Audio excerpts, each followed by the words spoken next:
ভিডিওটি এন্টারটেনমেন্ট পারপাসের জন্য তৈরি করা হয়েছে, তো দয়া করিয়া এটাকে কেউ সিরিয়াসলি নেবেন নাহি। ধন্যবাদ।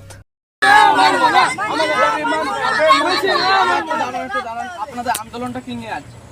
আমরা ফেল করেছি। কোন সাবজেক্টে? ইংলিশে। আপনারা কি একই দাবি? হ্যাঁ, আমাদেরকে ফেল করে দেওয়া হয়েছে। আপনারা কি ফেল করেছেন না করেছে? ফেল করিয়ে দেওয়া হয়েছে।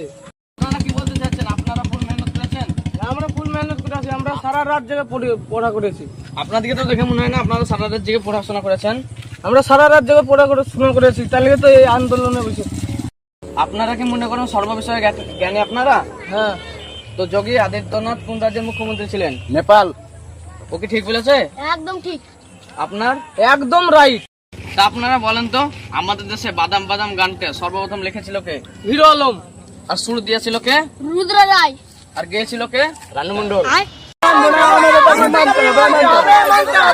আপনারা কি এইচএস পরীক্ষা দিচ্ছেন? না, হায়ার সেকেন্ডারি। হায়ার সেকেন্ডারি বানানটা? ARML। ওকে ঠিক বলেছে? একদম কারেক্ট। চিন্তা কোন দিক থেকে কারেক্ট?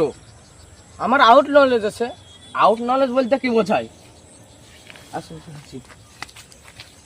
একটা খেপা কুকুর কামড়াতে ইচ্ছা হলো, আমি সরে দিলাম, ও আমাকে কামড়াতে পারবে না, একে বললো আউট নলেজ। আপনারা বলছেন আপনারা সর্ববিষয়ে জ্ঞানী, তাই তো? অবশ্যই। তো মানুষ তো সিগারেট খায়, অবশ্যই সিগারেট খাওয়াটা মানুষের পক্ষে কতটা ক্ষতিকারক?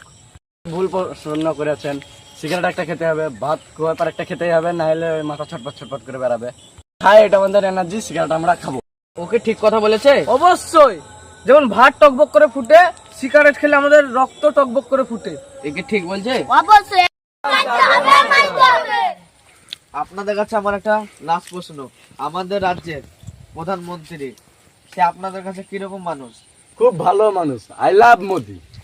I love Modi. I love you Modi. একবারে খাঁটি সরিষার তেলের মতো। আপনারা খুব আন্দোলন করলেন, এবার আপনাদের যা দেখছি আমাকে একটু আন্দোলন করতে হবে। আমাদের দাবি মানতে হবে। ও মোদি চাচা, আজকে এমন এমন ছেলেরা রাস্তায় আন্দোলনে নেমেছে যারা বলছে বিড়ি খাওয়ার মধ্যেও বিশাল প্রোটিন আছে।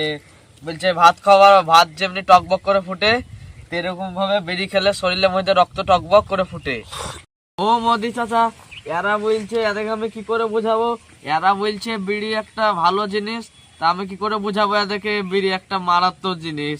এরা বলছে কি বিড়ি খেলে রক্ত টকবক করে ফুটে। এদের কোনো দোষ নাই, যত দোষ মাস্টারদের। মাস্টাররা শুধু পয়সা নিয়ে ইয়াস করে বেড়াচ্ছে, আর এরা স্কুল যে শুধু ব্যাগে বিড়ি ভরে নিয়ে গেছে আর বিড়ি খেছে। তাহলে কেন এরা আন্দোলনে নামবে না?